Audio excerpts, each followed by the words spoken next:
It's August 21st, 2014, and we're speaking with Jack Mendelson, Cantor Jack Mendelson. And what's the other thing you say? You're Hankus. Oh, yes, thank you. And I'm Hankus Netsky. There we go. This is for the Wexler Oral History Project at the Yiddish Book Center. So, by the way, should I call you Jack, Cantor Mendelson? What do you Okay, prefer? Jack, Jackie. Yeah. Okay, great. So, Jackie, can you tell me about the Mendelson family? Mendelson family, I guess for me, starts with my Zeta, my grandfather on my father's side. My namesake, Jacob Ben Sion Mendelson, Kohen. His family name was Morein, M-O-R-E-I-N. Was running away from service in the Russian army. His father's name was Mendel, changed his name to Mendelson. So before that I know nothing. I know very little actually about anything about my family. My theory is because I'm the baby, and no one tells the baby anything, it's like, and I'm really the baby. I had a sister 17, then another 15, my brother was 13, then me. I was born. And my mother said Louis slipped. That was how I was born. And Zeta, was a Lubavitch rabbi. I understand he had a gorgeous voice. He would speak sort of like a Maggid. He would sing his sermons. They say his Yiddish was incredible. And he had a great musical mind, not trained, couldn't read or write music, but he composed in his head. He's from Riga, so he composed in his head Zmiris, And we have a whole bunch of family Zmiris composed by my dad's father. And I know they're good because Noach Shaul told me they're good. So that's it. If Noach Shaul says they're good because he doesn't give away ice in the winter. He'll give you a compliment maybe 2 years after you're dead. And he heard them and he actually transcribed them. And he went, yeah, pretty good. Yeah, pretty good. Yeah, real good stuff. Offhand, do you remember one of those? Yeah, okay. Menucha v'simcha ol haYehudim. Yom Shabbos oin yom machmadim, yom machmadim. Menucha v'simcha ol haYehudim. Yom Shabbos oin yom machmadim. Shom revazachrav heimamidim. Ele shishakol beruim ve'yom diyemeinu. V'simcha ol haYehudim. La Yehudim yom Shabbos. So on, isn't it? Fantastic. Yeah, and he had a Fragish one too. Same text. That's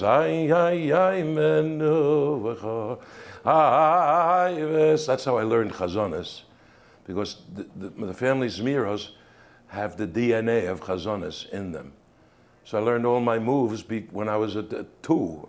Because everyone at the table, they're all going, not thinking that this is not an easy thing to do. They didn't know it was hard, so they just did it, And that's what Pinchik does in Rosh Shabbos. I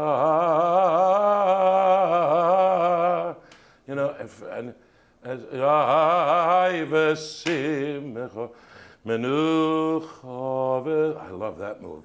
V'simcha ol haYehudim. Ayu ashadi beleyam segulas sham alekat shamibo avatzais. Shabbos kodesh yom chemedos. Hile shishakol, whatever the words. Ay menucha. I remember the Shabbos of my bar mitzvah. We had 100 out-of-town relatives from my side of the family, and we ate dinner together, and we sang those Zmiris with harmonies from out of space. I mean, it was one of the greatest moments of my life, because we all knew it from Zeta. And I was born on the 5th Yortzeit, So I never knew this guy. I heard the stories. He was a great guy. He was a pious guy, and he didn't show. He didn't care what. He didn't do it to show people, you know.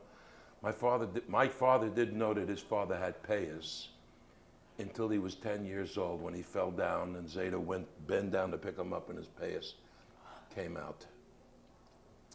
And he says, Tata, he couldn't believe. He said, it's for me. It's not. I don't have to, Kodesh Baruch Hu. Nobody has to know, you know. And when I think of the Hasidim today, they won't eat lettuce because there might have been a bug, you know. I mean, there's Zeta with five on these guys.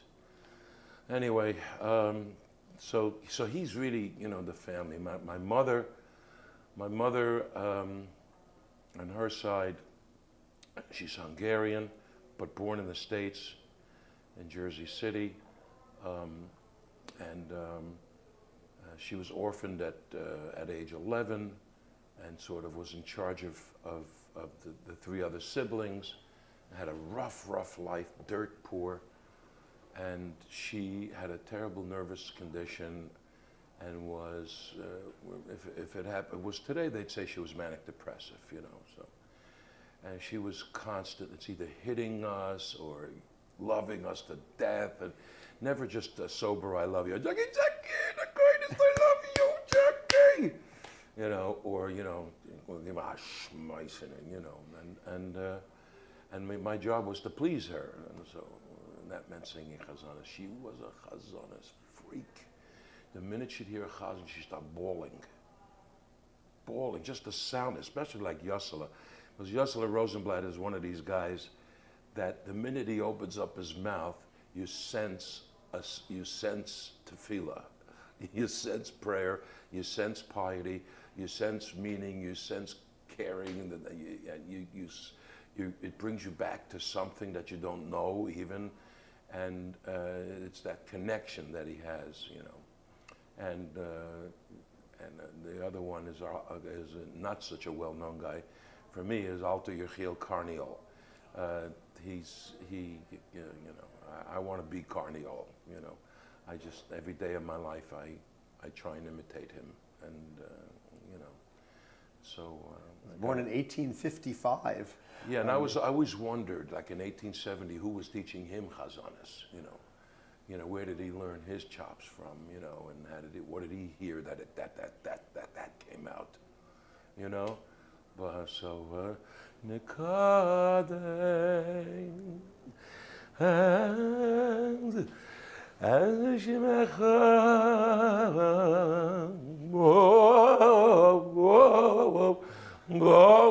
Lord, Hashem Magnishim,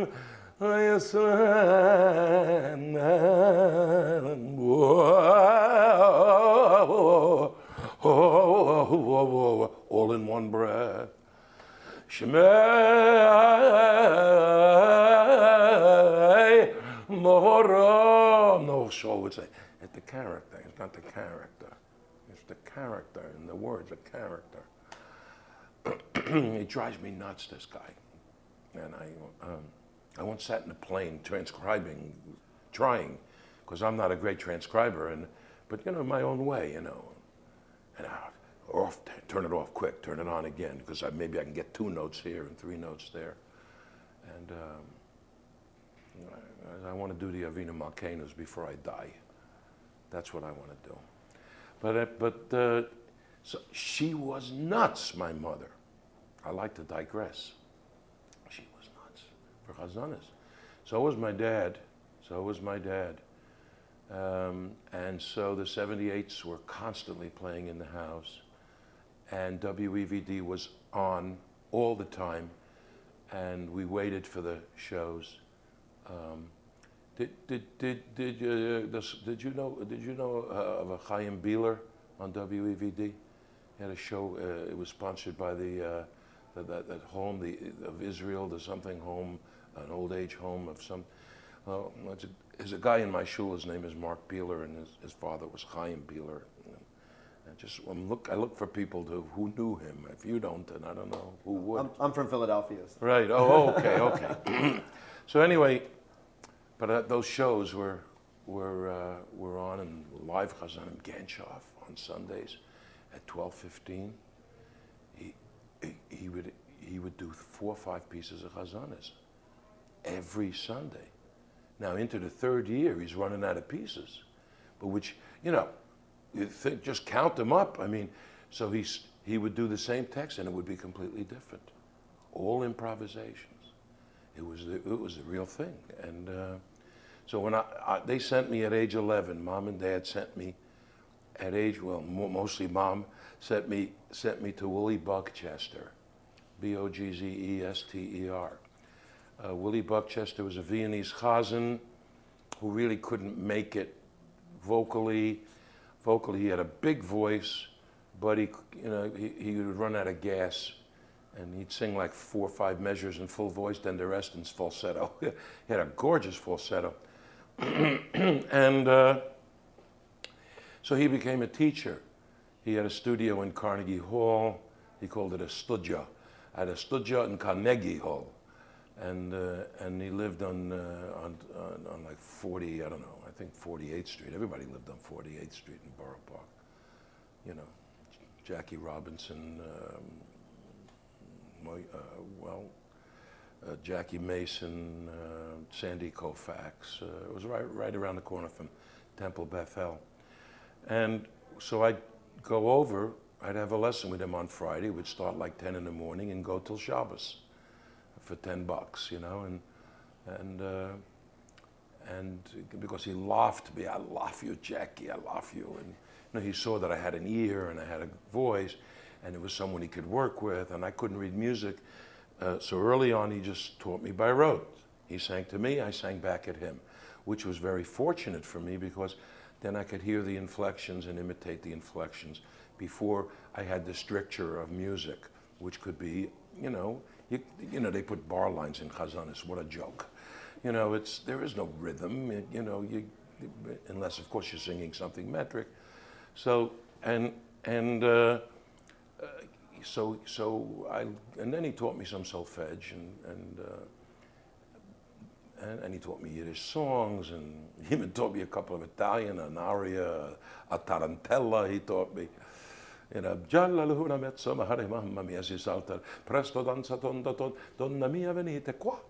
my father said in the deli, Saxon Mendelson's delicatessen, big sign, S&M deli outside.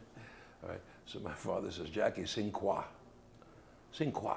Come on, sing quoi to the customers. That's what he called it, quoi. It's La Danza by Rossini, and I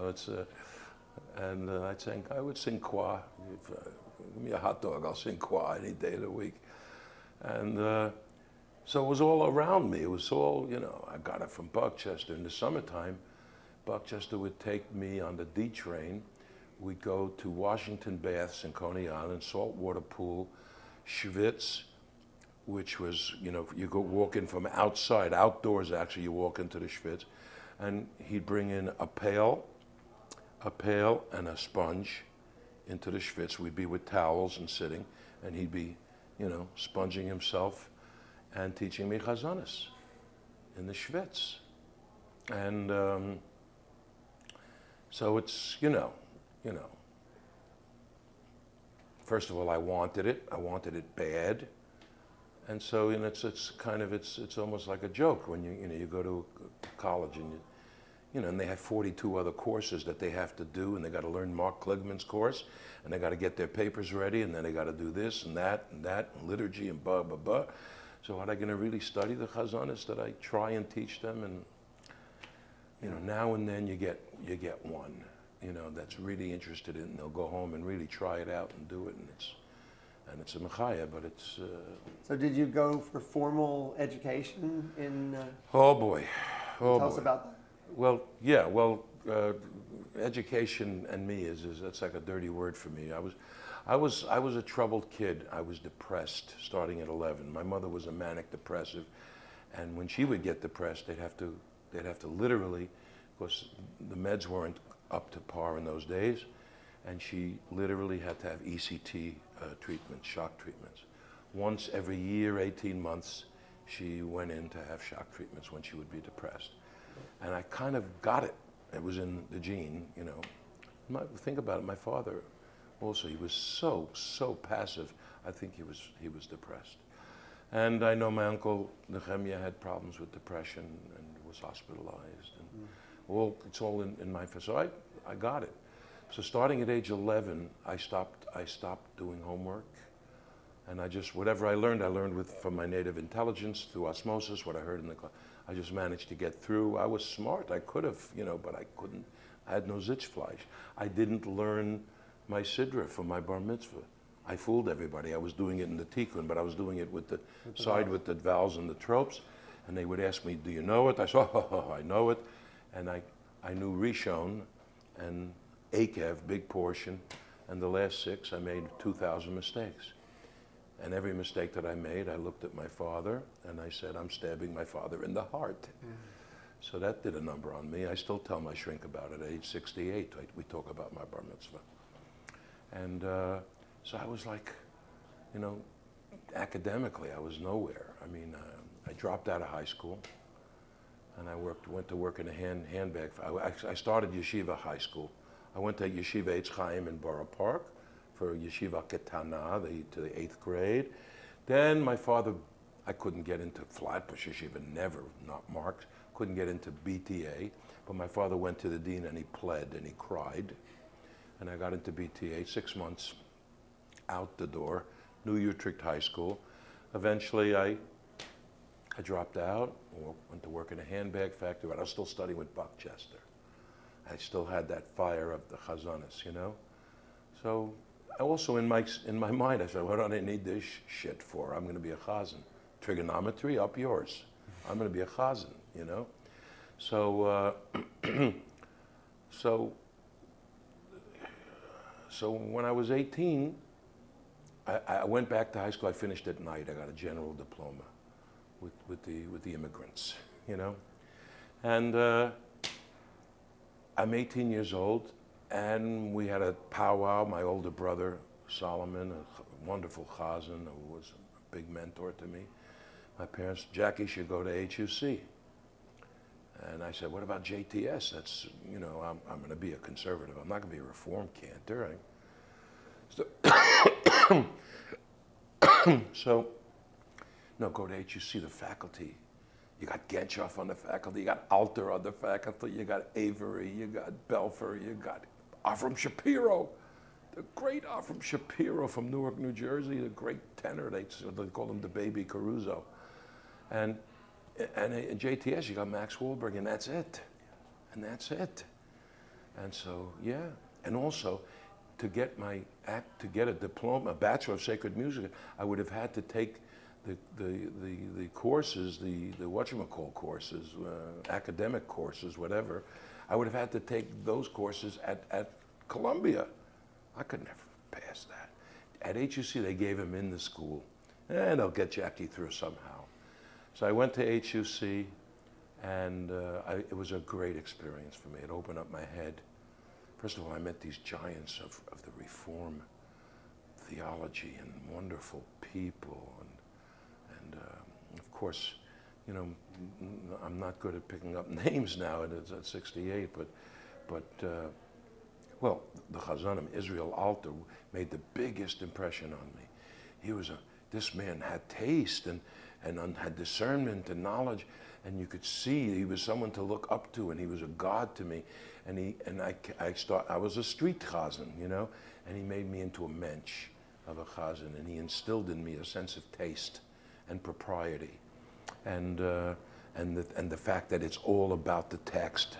That's it. It's the text, and you know. But I was secretly in love with the Reform movement, and I didn't have the beitzim, I didn't have the balls to switch over, because, well, you know, my mother, when my father said, my brother and my friends and blah blah blah, I couldn't, in my mind, I couldn't stand up to it, you know, and I could have been I can imagine myself in a big Reform pulpit, and with my personality, I would have done chazanas and all kinds of. I wanted to do Pickett.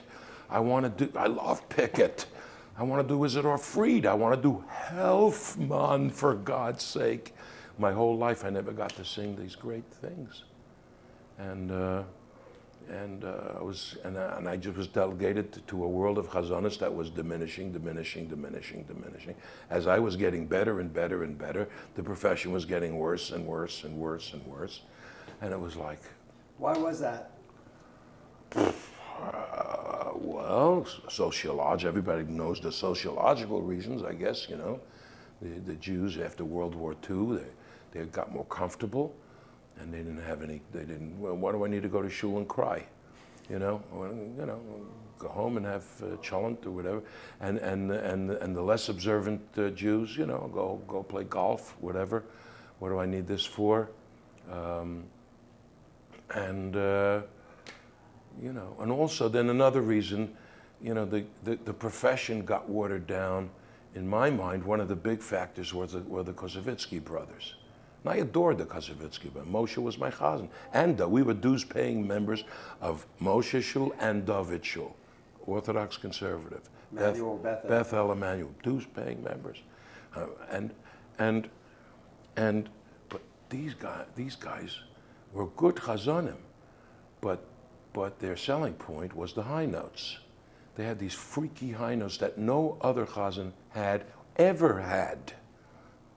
To be able B flat C, B flat C, B flat C, C, D, D, D, D. People in the middle of the shul, in the middle of the davening, they're going like this. What is it? The 20 tuning folks used to come out after a high note in Temple Bethel, in an Orthodox shul. We'd hear tinkling. They're banging it on the chairs, on the benches. And so the new generation of chazanim became trapeze artists. It became gymnastics. It didn't, the art, where were the pinchicks? You know, where were the Reutmans? You know, Genshoff was the obvious, he was created by the Reutmans and the pinchicks. But then nobody cared about it. They called him the Chazen's Chazen. He hated that, man. When he heard, he started to curse and spit. What do you mean the Chazen's Chazen? You know, but it's true. Because only the people that really knew could understand what the hell he was doing, you know.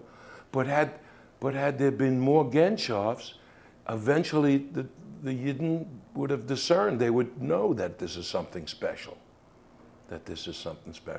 And so all they wanted, so they heard high notes and they wanted high notes. So now we have a whole generation of people. I don't have to name names. They have some talent. But it's all, they're all waiting for the next high note. Waiting for the next high note. That's a name of a book or something. I don't know. So that killed the Kunst, art of chazanis, and you know. So can you tell me about your first position? My first yontif, my first high holidays was 1963. I was 17, Avenue C Synagogue in Bayonne, New Jersey. Little shul, kind of shtibel-like, but it was a shul. And Orthodox, I had to say every piyut, and thank God for the Davis records, that whatever Buckchester didn't teach me, because he kept saying, they don't say that anymore. He says, well, they do say it in this shul, you know. So but Davis had everything on the records, and I learned it, you know, whatever he filled in the blanks. Then my second high holidays was B'nai Israel in Rockville Center, 1964. Guess who's the cantor there now? My son. My son Danny is the cantor of the shul where I sang in 1964. And then in 65, B'nai Israel, same time, in Rockville, Maryland. I did the overflow. And then in 1966, I was already in HUC. I got the position Conservative Synagogue of Riverdale. Later on, they merged with Adath Israel of the Bronx. So it's Adath Israel Conservative Synagogue of Riverdale. 6 wonderful years, a intelligencer community. They knew Hebrew, They knew liturgy. They understood chazanut for the most part. I lucked into the most incredible rabbi, a British rabbi who was musical. His name was Chaim Pearl, and he was a brilliant orator and a great musician. He would harmonize with me. He'd complain if I didn't do enough chazanas, you know. And boy, did I have it lucky. 66 to 72.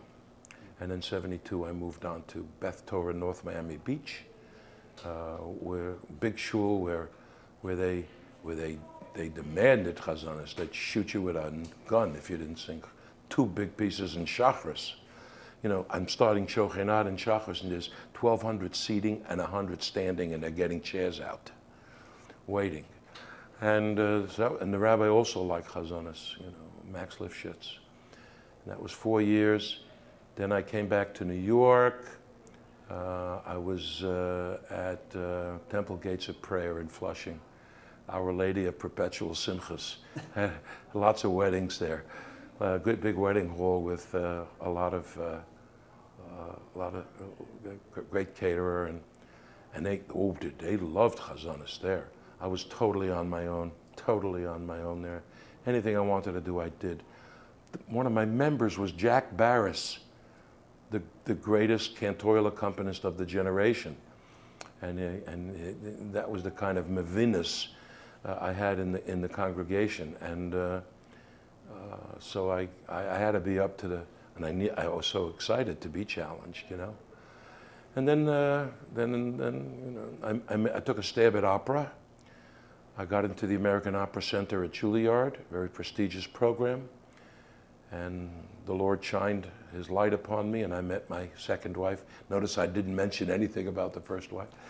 I met Freda at Juilliard. She's this glorious mezzo-soprano, and I did Pinkerton and Butterfly there. Everyone in that cast got into the Met except me from that cast. And I did Yenufa by Janacek with Freda, and she was the Kostelnichka, I was Latza, and my voice was like a Zwischenfach, you know, 2 different.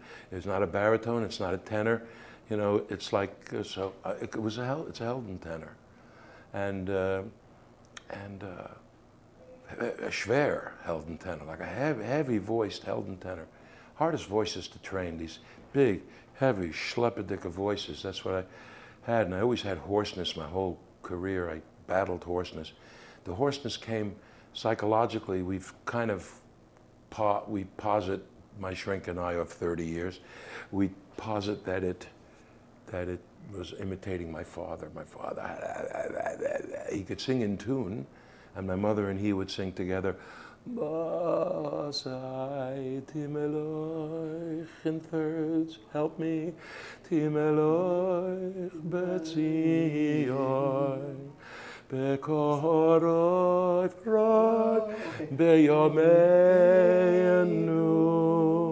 Leolam Voed,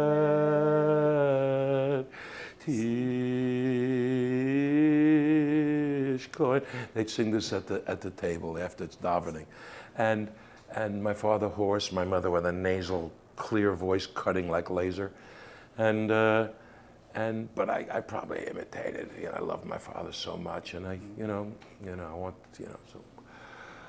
But anyway, I had this big schleppendicke voice, and it just, you know, I got an agent, and I went to Germany for 3 months, and I auditioned for every house for a Helden tenor. And the minute I'd get on the stage, I'd sing Winterstürme from Die Walküre, and I'd sing the Rome narrative from Tannhäuser, and then they say, very good, Herr Mendelson, I want to hear Verdi. Sing for me Verdi. I said, but I'm not a Verdi tenor. I says, that's all they were interested in Germany was Verdi.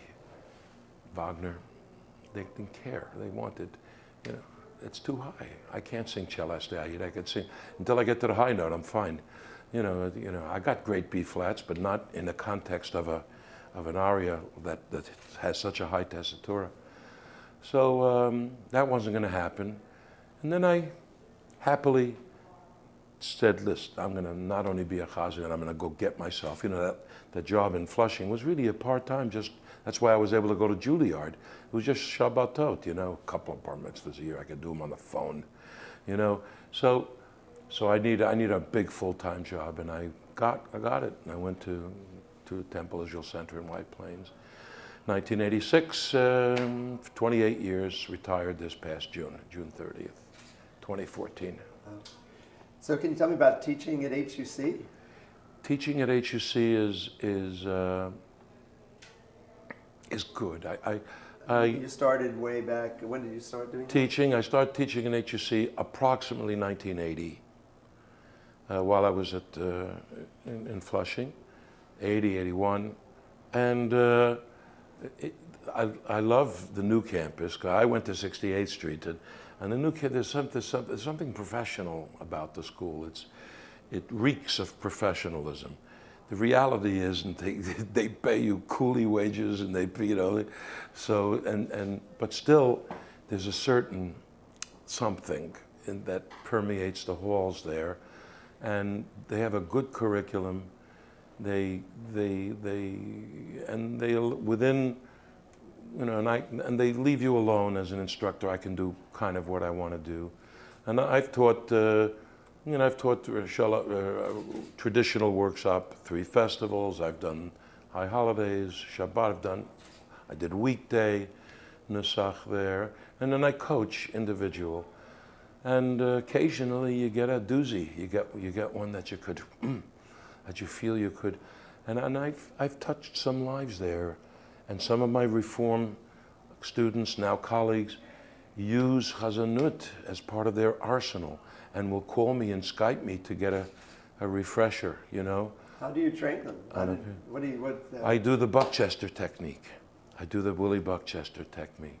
Now I say, and they're all musicians. Some of them come in with master's degrees from, from I don't know, Cincinnati Conservatory, Oberlin, and whatever, and they walk in and they're musicians. I say, you're not musicians. Forget musicians in this class. Open up your machzer. Shut the kachko, shut the music, and they're scared. And all of a sudden they became kids. They become like they're in my hands. Good, okay. So I go. Ochi lo lo well. Your turn. Ochi lo lo well. I said no. It's not el. It's el. El. I call that a trap door, because you notice the bottom opens up, and then you sing the same note, and you go up again. They can't do it. That's all right. Car warming up on a cold morning. That they can do. They go. I said, do 2 now. Now I do. Oh. Some of them can't. They go back to the old. But eventually, you know, the younger they are, the better it is. The less entrenched, you know. The greatest is to teach, in my shul, is to teach kids chazanas. They don't know it's hard, and they just do anything I say. The musical ones, my God. I got a 15-year-old. I started with him when I was 8. His name is Samuel Dylan Rosner. Blue eyes, blonde hair, 8 years old. I walk into class with my guitar. I'm going to rad halayla, and I hear a perfect soprano singing back at me. And I'm looking, and I stop singing, and I whisper to the teacher, who's that kid? She tells me, blah, blah. So I ask permission, can I take him? I take him out of class, we go to my office, and I asked him to match pitches. He finds out that he has perfect pitch. He'd never had a piano lesson, nothing. He's got perfect pitch. He's musical, an ear that you cannot believe. His voice is exquisite. I call his mother. I said, you got to immediately get him a piano teacher and start learning piano, number 1. Number 2, the next thing is you call the Metropolitan Opera and say, how do you audition for the children's chorus? He auditions a week later for the children's chorus, gets in. They teach him music. For 2 years, he's singing in the children's chorus, and then he becomes a soloist. And now he's singing the Shepherd Boy in Tosca, you know, with world-class tenors on the stage of the Met. And now he's learning more and more music, and he's playing piano. Now he's proficient on the piano. And now he's 15, and he's composing. And he's, serious composing, with serious piano parts. And I got him in at age 13, a year too soon, into Hazamir, the national high school choir, Mati Lazar. I got him into Hazamir. He's now the soloist for Hazamir, and God knows what he's going to be. He loves opera, but not more than Jewish music. So he may become a chazan, and he'll be a good chazan, because, you know, and I've had kids, I've had a good enough. Faith Stein-Snyder is, you know, I met her when she was 15. She was in my children's choir at Temple at Beth Torah, North Miami Beach. And she had a phenomenal ear and a love for chazanut. And I taught her for countless hours, one-on-one. And she, you know, she's a serious Eastern European style chazan, and knows how to be a soprano at the same time. And she's the best. She's the best in that field. And I've had others like that, and that's the greatest, to work with the little ones. So HUC is a good experience. JTS early on was difficult. They were wrong-headed, I believe, in their idea of how they taught chazanut. They had kids coming, people coming with no background, had never been to shul, you know, but they got in, they had a voice, they could read music, and they could read Hebrew mechanically. All right, so, and somebody taught them the mode. This is Magen Avot mode, these notes, go improvise. And I said, you can't do that. So they wouldn't listen. So for the first 5 years, I was teaching Kachko and altar in the closet. I was a closet altar in Kachko. And eventually it came around. Now they have a 2-track system. They allow me and others to teach a musical siddur, where they learn note by note a professional take on a davening, 2 professional takes, and then maybe to be able to put another note here and there, you know. So. So can you tell me about the getting into like the Hazanis project with Frank, collaborating, your desire then to kind of branch out and collaborate with other musicians? Have you always done that, or is that? No, I've I don't know I don't know if you'd call. I guess for chazanut, I guess it's avant-garde. You know, this idea of singing chazanut like a chazan, with a sort of a klezmer jazz accompaniment, or blues, or, you know, improvisatory musicians behind you. I never experienced it till I met Frank London. That was, and lucky me that it was, you know, someone like that. And I knew who he was, obviously, and I knew that he loved chazanut. I saw his earlier albums, and Eric Anjou, who directed the film A Cantor's Tale, hired Frank to write the score. So that's how we met, and then we went into the studio and recorded some pieces of chazanut with Frank and Anthony Coleman and David Shevin, and there were I don't know if it was Kenny, it might have been Kenny Bashir at some of the sessions, and they were all wonderful musicians, and it opened up my eyes, and I would prefer to do it that way now rather than straight. I still love straight with a accompaniment, beautiful accompaniment, and a great accompanist that can improvise a bit. You know, I love singing chazanut with Danny Gildar. It's fun.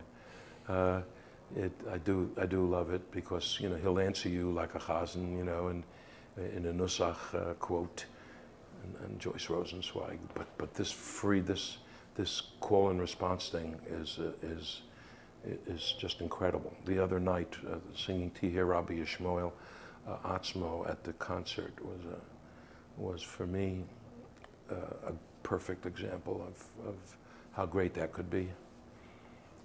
Do you have any thoughts about the current state of Jewish music? Well, Jewish music, aside from Chazonis, I mean, I like what's happening in the klezmer world. I mean, you know, unless I'm not seeing the whole picture, but it seems to be popping up everywhere, and incredible players, Eastern Europe and Israel. Did Israel always like? Yeah, it's like a new thing in Israel, isn't it? And it's like, you know, when I come to KlezKanada, it's heaven. It's heaven. I mean, early in the morning, and I hear violins warming up on a Fragish scale, and 20 violins. Oh my God! The only other time in my life I heard that was before a performance of Fiddler on the Roof. I got there 20 minutes early, and the trumpets were playing Fragish scales by semitones. Ya na na na na na na na, ya na na na na na na na, and this with the violins. It's like, oh my God, I'm in heaven. 2 years ago when I first came here, and these bands and they just it's so close to Chazonis that I just feel at home, and I love the reception I get here when I do my work here. I feel like over here amongst these people that what I am doing is important, and that's something. At least it's something, you know. So you know, I got an idea. You know, I'm retired from the pulpit. I'm struggling with it like anyone would. You know, comes Shabbat and I'm lost. I belong on the pulpit. 50 years I've been doing it, you know? So I want to start a minyan. You know, like in Manhattan, they got a minyan for everything. New Age, post-denominational, you know, scratch my back minyan, the minyan of no rabbis, no cantors, no nothing, sing songs, you know. I want to do a Chazonis minyan. We'll start once a month. It shouldn't be too expensive. I just need a friend to get a spot, a space. You know, maybe Angela will lend me some space in Central Synagogue, and she's a fan. She loves Chazonis, Angela Buchtal. She loves Chazonis. Ladies and gentlemen, Angela Buchtal can do Chazonis idiomatically. And the rabbi at Central Synagogue. She's brilliant. She's the rabbi. She was the cantor, and you know, she was in my high holiday class at HUC. And after becoming a cantor, went on to become a rabbi, and now she's become the rabbi of Central Synagogue. And the cantor now is Mo Glasman, also my student from HUC, who likes Chazonis. His master's recital was on the life of Yossele Rosenblatt. He wrote a play, and you know, and so get those people to give me a space once a month, Rosh Chodesh benching, you know, blessing the new month. I'll come in and daven.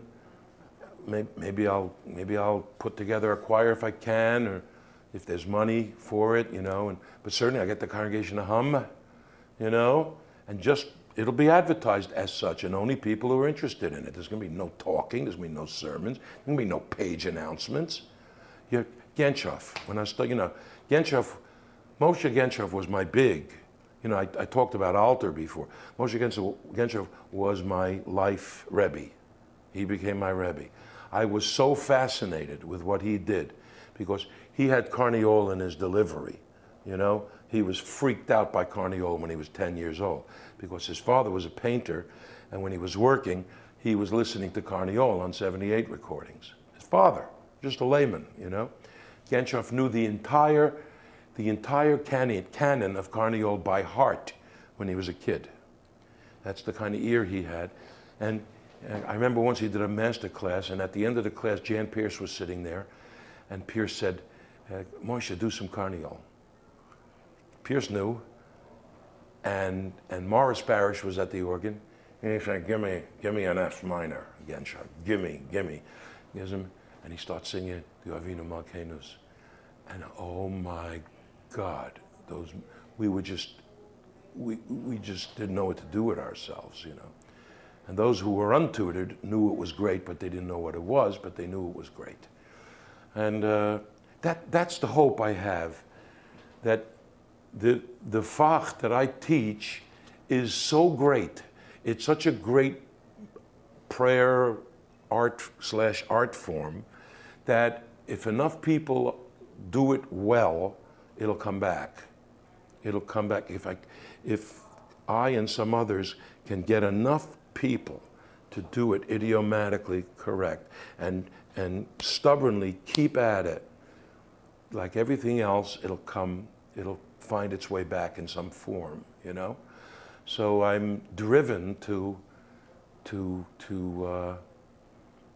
try and find people with a good ear. The first thing is the ear. It's the ear. It's the ear. That's it. It's like the ear. Yeah, you got voice is a given. All right. You know, Alta used to say the 3 W's. You know, you to be a great chazan, voice, voice, and voice. But it's more than it's the ear. You know, and Genshov had it all. And plus, he was a superior musician, Genshov, and curious to no end. So when my days at HUC were over, I went to Brighton Beach, Bamyam, right by the ocean there. I went 2-3 days a week.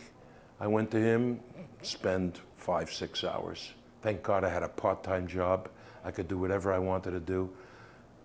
Spent days with Genshov and hawking me and pulling it out of him, always with a cassette recorder, you know, getting everything. I got them all. I got those crazy recordings, you know, of us working together. And then he had a fan. This guy was 90 years old. His name was Brightman, Chazan Brightman. He was a fan of Genshov. And Genshov, whenever he would do and he'd sit in on my lesson, and Genshov would improvise a carniole or something, Brightman would go, I want to die. And he'd get up and walk away. I want to die. And he'd walk away, and then he'd come back. That was the reaction he had to Genshov doing something. And those characters, man, they're such characters. Why? What happened to them? Of my youth, there was the people that I met, the choir leaders. Sam Sterner, I remember he beat the crap, we were all kids, he beat the crap out of an 8-year-old, all right?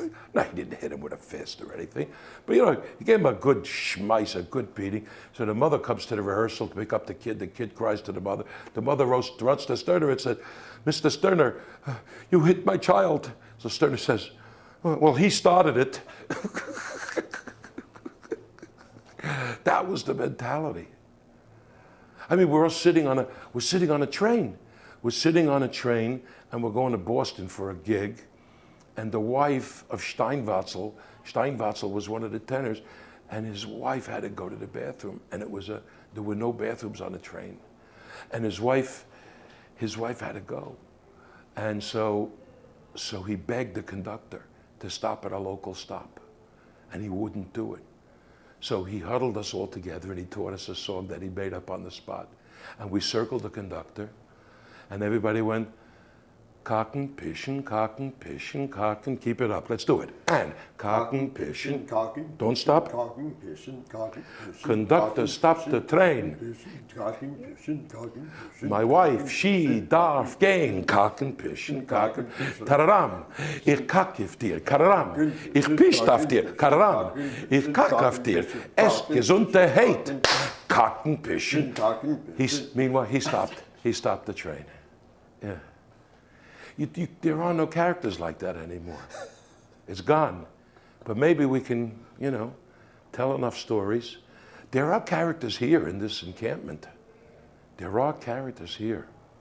Did you see that guy with no teeth that was dancing at that thing yesterday afternoon? Came to my class, yeah. Oh my God. Amazing. What a man. Yeah, the real Saint Laurent, Montreal, You I love that man. 90-year-old. I love that man. Just one little question. I was wondering, what was it like to teach Ashkenazic? One second, when yeah, do it's almost, what is it, 10:45 is my class. Yeah, me okay. too, me too. Okay. We got about 5 minutes, right? No, more, Something more. Go ahead. Okay. What was it like to teach Ashkenazic Chazanis at HUC, since they insist on, I assume, Sephardic Hebrew? But this was, it's in the music. It has to be Ashkenazic. So what was that like? Yeah. Well, yes, it has to be, but I teach it. I teach it. You taught it in I Sephardic. taught it in Sephardic pronunciation, but I always go. Let's do it in Ashkenazic. I want them to know what it is and what it's like. And when I say ear, the first thing I try and teach them is I'll sing and I'll say hum for me. Well, what do you just hum whatever chord you think comes here, and that. So I have to get them proficient in that, because to develop some kind of an ear for it, it's just incredibly important, and I preach that when you're davening, you have to hear the kahal answering you with an answer or a brim, even if they're not. And also you have to make the kahal hear that chord, and they will hear it. They won't know to answer it unless you teach them. In my shul, sometimes I would get humming, real humming, and and that's where the ear comes in. So HUC, we did Sephardic pronunciation. So you talked a lot about the favorite cantors of the older generation. Yeah. Do you have any favorite cantors in your generation? Colleagues, people around? Yeah, I've got colleagues that I love to listen to. I love Simon Spiro. Simon, he's got such a fast mouth. He's got such a fast coloratura, and also he has such a deep knowledge of Chazanis that he does things he doesn't even know that he's doing. And the few times that I've heard him really daven, without making jokes, were wonderful peak moments for me. I love Alberto Mizrahi's. Mizrahi's a good improviser. An excellent improviser. And he's got all the kalim, the tools. And I gotta forget people. And the kid, Nathaniel Hershtik. He's a something. Alta used to say he's a something. Alta came back to HUC on a Monday morning. He said he used to start before he would talk, he would moo like a cow. He said, moo, moo, moo, kinderlach, moo. Yesterday, moo. My cousin took me to Yankee Stadium. Moo. Mickey Mantle. He's a something. He's a something. He's a something. That Nathaniel and his father. His father. Whoa, wow. Naftali he's about the best davener in my generation. Just about the best davener. Is Goldstein out of HUC. Whoa. I had a 3-day encampment that I made up that lasted 3 years, maybe 2, I don't remember. Hart College at University of Hartford. No. Oh, not that one. No, it was in Oliver Sholem in the Catskills, and it was in Kutcher's. It's called the Ruzhinka Retreat. It's still, you could look it up on YouTube or Google. Yeah, the Ruzhinka Retreat was a 3-day retreat for Ashkenazi Chazanis, period. That's all we did. And I used to be, all my friends came. Moshe Shulhoff, Oliver Sholem, came and he taught Pinchik. Oh, what a davener he was. What a great davener he was. Moshe Shulhoff came, Lubin, wonderful chazan. Abe Lubin came, a Glantz specialist. Glantz is a god, a particular god of mine. and Izzy Gold. And I mentioned Izzy Goldstein as someone I like to hear. He's one of the real Gedolei Hador, one of the giants of our generation. He improvised a weekday mincha that was out of his mind. It was so great. Just incredible. That's really the test of a great chazan, weekday mincha. How to do those, the benedictions, the 18, oh my God. You know, like Genshov's weekday mincha. Oh my God. So he goes, Oy v'lamal shinim, al tehi tikva, v'chol harisha keraga toved. I don't know. Ya tzadikim, v'yala chasyedim, v'yal ziknem v'choyesru, v'yal gedeyadze, v'yal Yemuno,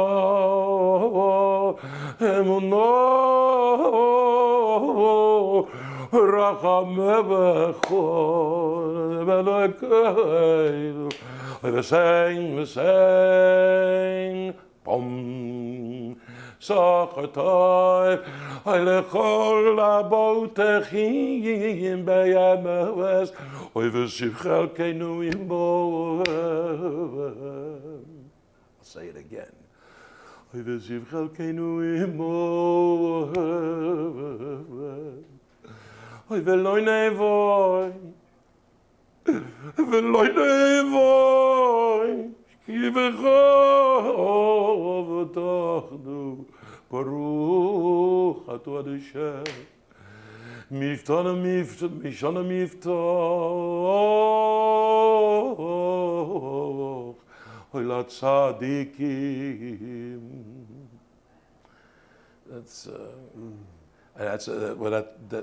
one of two different nuschaot for weekday mincha. That's what they call Hasidish in the minor. And then you got the pentatonic, you know.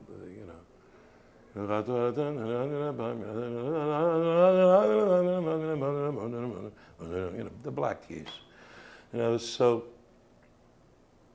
that kind of obscure nusach fascinates me so much, and I love to study that. Just a few other things. Can you just show what you mean by text painting in Kazanis, like say a line of text, and then show how a chazan might really bring it out?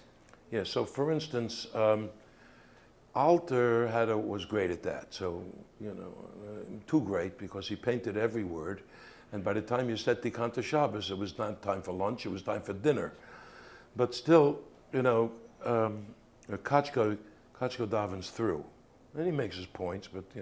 But Alter interprets everything.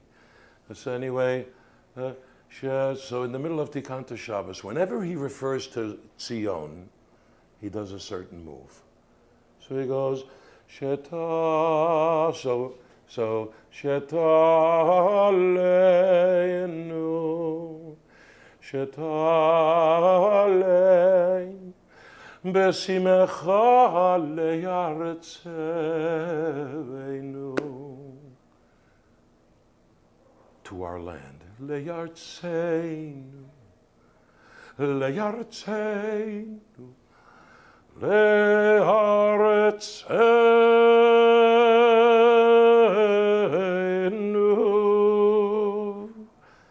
that's sort of reminiscent of, I don't know, Exodus, a theme from Exodus, or like Yerushalayim, it's got a certain feeling, but I think he takes it right out of Puccini. Dam, tararam, taram, un beldi, tararam, tam, tam, ta, ta, tararam, tarara, tararam, tara, taram, tara, oi veira, ti idle die, the idle diddle, diddle die. I love it. Le'aretzeinu. One example. Another example It's like if you're saying a word like, let's say you're in, Genshoff says, let's say he goes, Baruch Atah Hashem Elokeinu melech haolam asher bidvaro, the first paragraph of my Maharim Haravi. Bechokmo poteach shorim uvitfuna mishana itim umachalif et hazmanim mishana itim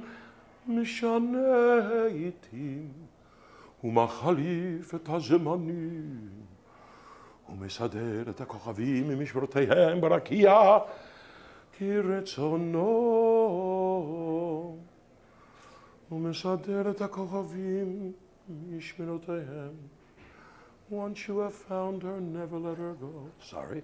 ברקיע כרצונו.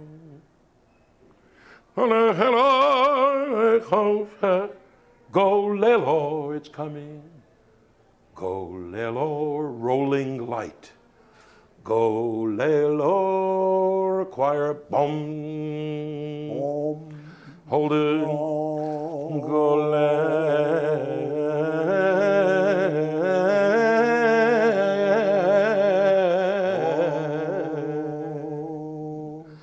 Go lelo, mipnei choshech. Or darkness, choshech. And golel, he does a dreidel. Golel.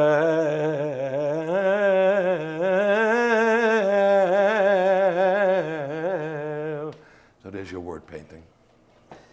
And the last question is just, any Yiddish songs that you love to sing? Yeah, I love to sing Gebirtig Moishele mein Freund. I love that. Well, was machst du etwas, Moishele? Machst du etwas, Moishele? Da kenn dich noch ein Blick. Well, we need Anthony Coleman for this. Because he's... I know. That's wild. That Gebirtig album. Oh my Du God. bist gewesen mein Chaverl mit Jahren viel zurück. That's What's next? It's the Rebbe, you know, about how the Rebbe used to beat us, and it was so wonderful. About Rachel. Bezen Rebbe, das Bezen. Machst du etwas, Rachel, wie gewählt sie ist gewesen. Sie ist gewollen, gedenkt dem Herrn sagt, No problem. Shut up with the Yiddish, leave me It's alone. all right, it's all right. No, Well, I'm just wondering, 'cause Buckchester taught me the Das Yiddish Lied when my. when I was 11. Wow, When I was 11. that's a lot of stuff. Der Yiddish, der Yidmek sein Orim, doch ist er sehr reich, weil geistige Oizres hat Yid sehr asach. Der Yid ist geduldig, sein Bitochen ist groß, wenn brennende Knäuven kommt lebendig heraus, wenn ruft in den Melech, Jachsen gewinnt, in jenes Land verschließt vor ihm die Tür. That's all you get for free. No problem. As Jackie Mason said in my Cantor's tale, that's all you deserve. He did a little chazadas, like everybody. Yeah, I know. That's all you deserve. That's fabulous. So we're all set. Do you have any questions? You have one question, Abed. She always has one question. Please help me. There's one question. I'm just wondering if you don't mind going back to the neighborhood you grew up in. Can you tell me a little bit about, describe the deli, the S&M Borough Park? deli? The S&M Deli. Yeah. She wants to hear more about the deli in Borough Park. Well, the S&M, Saxon Mendelson's Deli, was a deli that was open on Shabbos, to my father's regret. We worked Sunday, Monday, Tuesday, and every other Wednesday. Sachs worked every other Wednesday, Thursday, Friday, and Saturday. When Sachs retired, my father bought him out, and we were closed on Shabbos. And only then, my father put on a yarmulke behind the counter. In any case, one day a man walks in with a bunch of young women and a couple of boys. And my mother looks at him, and he kind of has an Irish-looking face. So my mother says, Louis, go see what the Irisher wants.